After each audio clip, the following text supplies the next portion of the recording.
ayan ngayon guys, dito tayo sa bus station. Pupunta kasi guys ang mami nyo ng Vesteros, mga lalab. Papunta ko guys sa Vesteros, wala ito sa plano. Pero matagal na kami nag-usap nila ni guys na ayan, pupunta na kami sa IKEA. Dahil sa IKEA guys ay meron silang parang buffet doon. Ang pagkain nila guys ay parang every ano yan guys, December, whole December, basta before mag-Christmas, month of December. Meron sa IKEA guys, tawag nito yung buffet na ang mga pagkain nila ay ano lang guys, puro pang Christmas, traditional Swedish food guys, ano. So ayan, tumawag si Lanike kanina, sabi niya, "Mami, anong ginagawa mo?" So sabi ko naman kay Lanike, ganun pa rin guys, ang routine ng buhay ng mami mo, magla-live. Kaya ayan, sabi niya, kung gusto mo, punta tayo ng IKEA at kakain lang doon guys. Ang layo ng babiyahin ko guys para kakain lang. Pero hindi lang naman talaga guys kung kain lang. Gusto ko rin guys gusto ko rin mamit yung anak ko, makipag-banding kay Lanike at saka kay Melanie, mga lalab. So ayan, hinihintay na lang natin ang bus. Mayroon pang 5 minutes na lang mga lalab, dating na ang bus natin.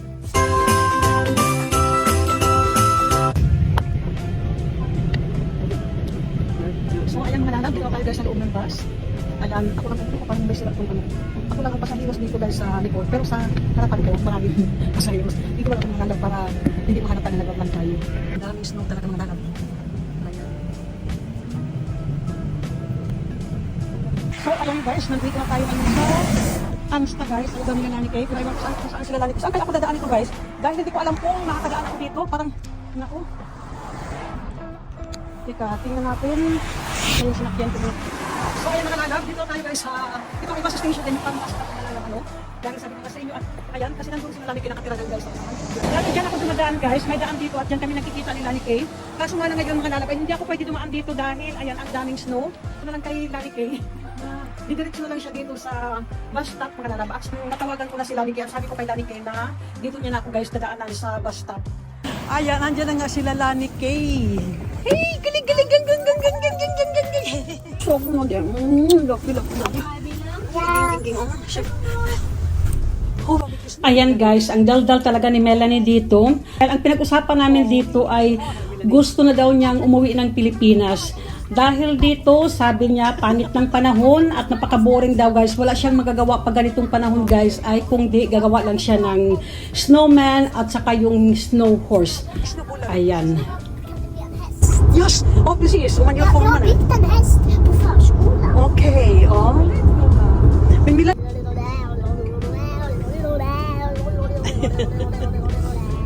Och sen morfar och jag ska köra dig hem imorgon.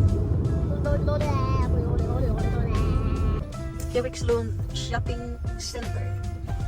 Ayan, super dami tao guys. Pagkahanap namin ng parking, wala kaming makita. Mamma? Kasi may komandar mo lang. Oo, kita dito sa dito. Dito na po.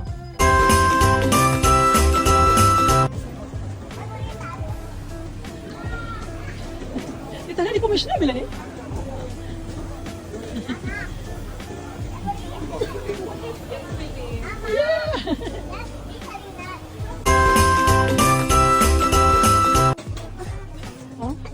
Ayan guys, ang sinabi ko ng mga Swedish traditional food.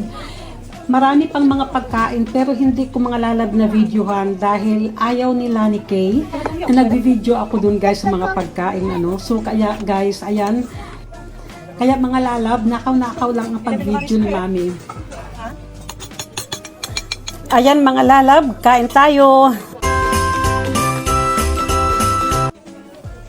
So ayan guys, tapos na ang lunch namin. Super busog. Ang dami kong kinain mga lalab ano. At pero sa Melanie, kunti lang ang kinain. Hindi niya nagustuhan yung pagkain. Pero sabi ko sa kanya, pag inubos mo yung pagkain na nasa plato, ayan, bibilihan kita ng laruan. At inubos naman niya guys. Pinilit ko talaga. Kasi sayang din yung bayad. At isa pa guys, sa tingin ko ay kunti lang talagang kinain niya. Kaya sabi ko sa kanya, pag inubos mo yan, ayan, bibilihan kita ng laruan. Kaya mga lalab, andito tayo ngayon sa tindahan ng mga laruan.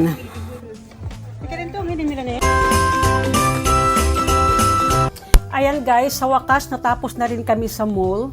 Kasi mga lalab guys, nung nasa mall pa kami, ayan, biglang sumama yung pakiramdam ko. Siguro na sobrahan ako sa kain or nanibago. Pero hindi naman sumakit yung tiyan ko. Ayan, nahihilo lang. Siguro nahilo din ako guys sa sobrang daming tao.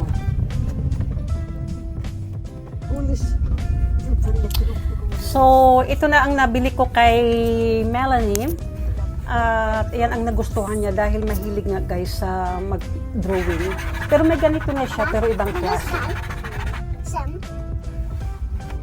What's that? Wait.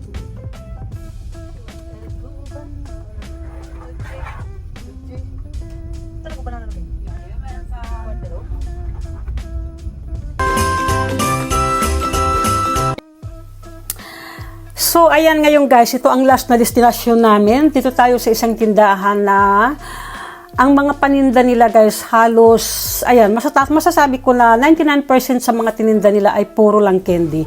Super laki. Ito ang pinakamalaking tindahan ng mga candy dito sa lugar dito sa Sweden. Masasabi ko na rin guys dito sa Sweden, Vamos a por café.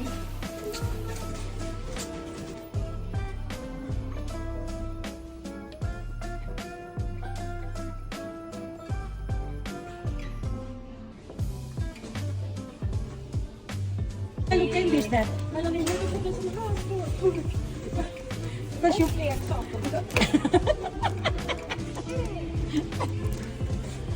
Hoy! Sen yan ang okay di Pilipina na. Kung may tibaw kami lanihet.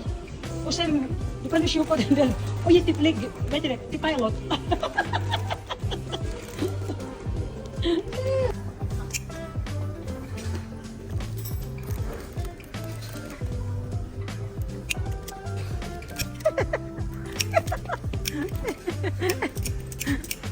Again.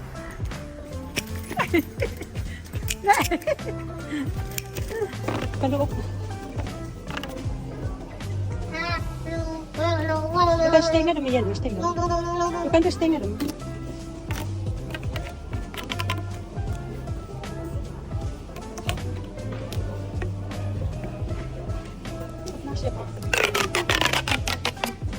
Masaya stay nga doon. Masaya doon kan sinawaron. Just stay nga sinawaron doon.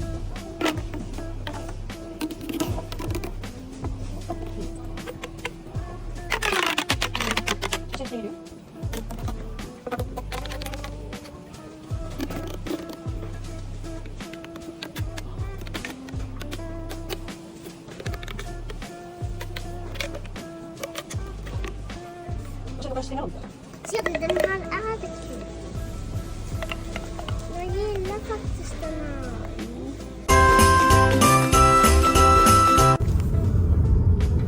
So ayan mga lalab, dumaan kami kanina sa McDonald's dahil ayan, nagutom na naman si Melanie.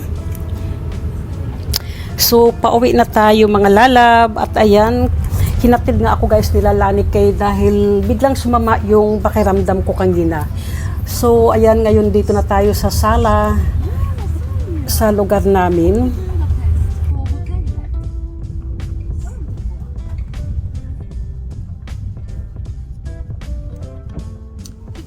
Basura den här gamla kistan där. Det är oro. Det är bara så stor pizza. Oh. Det var ett litet byggnad där som Silja Pizzeria. Kasi doon din borta. Dumating na ako dito sa bahay galing ng Västerås.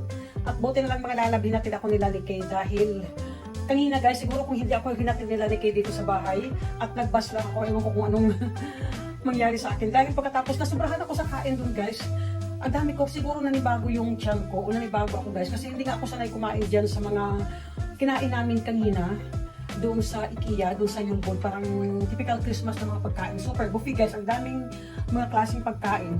Tapos ako naman guys, alam ko na nabusog na ako, bakit kumain pa ako? Kaya pagkatapos namin kumain ni Nilalanike, biglang sumama yung pakiramdam ko habang nandun kami sa tindahan sa Gubanana. Nako, Hindi ko natapos pamimili mga lalab dahil ngayon guys, bigla akong nahilo at nasusuka at sakit ng tiyan ko. Sinubukan ko ano rin ko yung dito ko guys para makasuka ako. At hindi ako nakasuka kaya masama ng pakiramdam. Pero ngayon medyo okay na guys dahil nakatulog ako sa sasakyan sa kotse nila ni Kay habang nagdadrive sila ni Kay galing Westeros papunta rito. So ngayon mga lalab, ipakita ko sa inyo kung ano ang pinamili ko doon sa Westeros, doon sa isang tindahan na pinasuka namin na ang pangalan ng tindahan ay Dubanala mga lalab. So ayan guys, ang pangalan ng tindahan na pinasuka namin ni Lalante. So first time ito ginawa na dito ako bumili ng chocolate. Ang ginagawa ko palagi guys, hindi ako bumibili ng mga chocolate dito dahil sa dami ko palaging mga dala-dala guys kung ano-ano lang. So ang ginagawa ko, doon ako bumibili sa duty free. Pero ngayon wala kami masyadong bagahe ni Daddy. Tapos papunta doon sa Pilipinas. Marami rin kaming uuwi ngayon. So ibig sabihin marami akong mga baggage allowances na pwede ko gamitin. Kasi bawat isa sa amin, tag 25 kilos kami. At ilan kami? 1, 2, 3, 6 kami guys na uuwi ngayon. So, ang daming kilos na pwede kong gamitin. Kaya sasabi ko, dito na lang ako mamimili ng mga chocolate dahil ayan, mas mura guys pag dito ako bibili kaysa doon sa duty free. So, ito mapakita ko sa inyo mga lalab kung ano ang pinamili ko. Hindi pa to kompleto dahil sumama nga yung pakiramdam ko kanina. So, at least may nabili na ako. Ayan, coffee. So, ganyan guys, 3 ang binili kong ganito sa dalawa. Ayan guys. Isang 3 pala po. Ayan ko bakit hindi isang 3 yung nakuha ko. Ayan, 3 guys. 3 ganito. Ayan, bumili ako ng 3 ganyan. Tapos, bumili ako ng 4 na Marabou. Ito guys ay Swedish chocolate ito. 4 na. Ayan, bumili ako ng 3 niyan guys. Tapos, ayan, bumili ako ng 4. Parang 4 na Marabou. Dyan. Tapos, bumili ako ng 3 malalaking Toblerone.